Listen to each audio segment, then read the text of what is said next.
আসসালামু আলাইকুম। স্বাগতম সবাইকে। আজকে রান্না করব পুঁইশাক ভাজি। খুবই টেস্টি এবং মজাদার হয় এই পুঁইশাক ভাজিটি। আর এই পুঁইশাক ভাজিটি সাদা ভাতের সাথে ভীষণই ভালো লাগে খেতে। তাছাড়া এই পুঁইশাক ভাজিটি রুটির সাথে খেতেও কিন্তু ভালো লাগে। তাহলে চলুন কিভাবে পুঁইশাক ভাজি করি সেটা দেখে নেই। চ্যানেলে যারা নতুন, চ্যানেলটি সাবস্ক্রাইব করেননি তারা প্লিজ আমার চ্যানেলটি সাবস্ক্রাইব করে নেবেন এবং পাশে থাকা ছোট্ট বেল আইকনটি প্রেস করে দিবেন। ভাজার জন্য আমি এখানে ১ আঁটি পুঁইশাক নিয়েছি আর পুঁইশাকের শুধুমাত্র পাতার অংশটা নিয়েছি। পুঁইশাক ভালোভাবে ধুয়ে পরিষ্কার করে নিয়েছি। এখন এই পুঁইশাক একটু কুচি করে কেটে নেব। যেহেতু পুঁইশাকটা ভাজি করব তার জন্য একটু কুচি করে কেটে নেব। আমি পুঁইশাক কুচি করে কেটে নিয়েছি। আর পুঁইশাক অবশ্যই ভালোভাবে ধুয়ে পরিষ্কার করে নিতে হবে যেন ধুলোবালি না থাকে। এখন এই শাকের মধ্যে আমি দিয়ে দেব কাঁচামরিচ। আমি এখানে ৫টা কাঁচামরিচ ছোট টুকরো করে কেটে নিয়েছি। আর দিয়ে দেব পরিমাণ মতো করে লবণ। এখন এই পুঁইশাক আমি সেদ্ধ করে নেব। পুঁইশাকটা সরাসরি তেলের উপর দিয়েও ভেজে নেওয়া যায়, আবার এভাবে আগে থেকে একটু সেদ্ধ করে নিয়ে তারপরেও বাগার দিয়ে ভেজে নেওয়া যায়। দুইটা ভাজি দুই রকমের স্বাদ হবে। সুন্দর করে নেড়েচেড়ে পুঁইশাকটা সেদ্ধ করে নিতে হবে। পুঁইশাক থেকে যে পানিটা বের হবে পানিটা টানিয়ে শুকনো করে নেব। এই পানিতেই শাকটা সেদ্ধ হয়ে যাবে।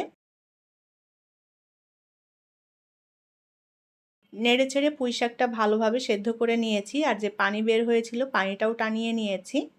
এখন শাকে বাগার দিয়ে দেব। চুলায় অন্য একটা প্যান বসিয়ে দিয়েছি। এখন প্যানে পরিমাণ মতো করে তেল দিয়ে দেব। এখন তেলের মধ্যে দিয়ে দেব শুকনো মরিচ। আমি 2টা শুকনো মরিচ ছোট টুকরো করে কেটে নিয়েছি। আর দিয়ে দেব থেতো করা রসুন। 2 টেবিল চামচ পরিমাণ নিয়েছি থেতো করা রসুন। পেঁয়াজ দিয়ে দেব, মিডিয়াম সাইজের 2টা পেঁয়াজ কুচি করে নিয়েছি। এখন এই পেঁয়াজ রসুন আমি লাল করে ভেজে নেব। শাক ভাজিতে এই শুকনো মরিচটা দিলে খুবই ভালো লাগে আর ফ্লেভারটাও চমৎকার আসে। শুকনো মরিচ না দিয়েও ভেজে নেওয়া যাবে। অল্প আঁচে নেড়েচেড়ে আমি পেঁয়াজ রসুন লাল করে ভেজে নিয়েছি। এখন এই ভাজা পেঁয়াজ রসুনের মধ্যে সেদ্ধ করা পুঁই শাক দিয়ে দেব। শাক দিয়ে সুন্দর করে নেড়েচেড়ে মিলিয়ে নেব পেঁয়াজ রসুনের সাথে। চুলার আঁচ অল্প করে দিয়ে এখন কিছুক্ষণ ভেজে নেব। শাকে যে পানি পানি ভাবটা আছে সেটা একদম টানিয়ে নিতে হবে, তাহলে শাক ভাজিটি খেতে ভালো লাগবে। নেড়েচেড়ে দিতে হবে শাকটা যেন পুড়ে না যায়।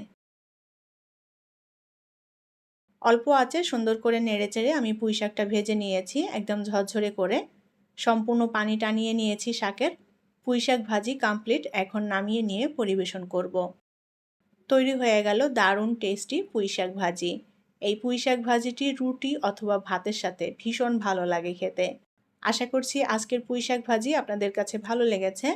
আমার রেসিপিগুলো যদি আপনাদের কাছে ভালো লেগে থাকে তাহলে প্লিজ লাইক, কমেন্ট এবং শেয়ার করবেন। পরবর্তী রেসিপি দেখার আমন্ত্রণ জানিয়ে বিদায় নিচ্ছি। আল্লাহ হাফেজ।